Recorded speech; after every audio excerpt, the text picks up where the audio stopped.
अब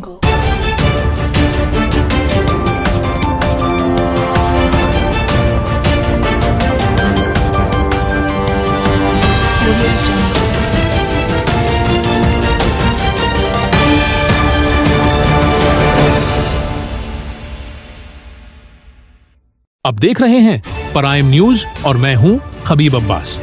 हैदराबाद टाउन में सालाना महफिल जश्न रोह कौनीन मुनाकद हुई, जिसमें तलावत कुरान पाक की सादत कारी उमरान नईमी की ने हासिल की। कसूर शहर से आए हुए मेहमान नात खवां हसनीन मजहरी ने महफिल को 4 चांद लगा दिए। महफिल में खुसूसी खिताब इलामा खान मोहम्मद कादरी ने किया, जबकि इस्तकबालिया खिताब इलामा कारी मोहम्मद शरीफ चश्ती ने किया। महफिल के मेजबान डॉक्टर अब्दुल लतीफ शाकिर थे। आखिर में महफिल में लंगर भी तकसीम किया गया।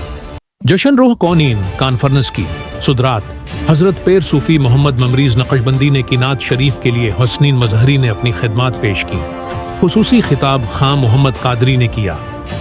कॉन्फ्रेंस से खिताब करते हुए उन्होंने कहा कि औलिया कराम ने दीनी तालीमात की रोशनी में हमेशा तज़किया नफ्स और इंसानियत की खिदमत करने का दर्स दिया है।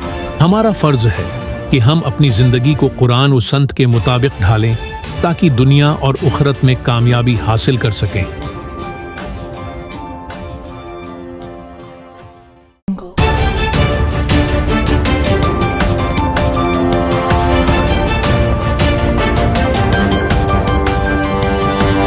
Thank you.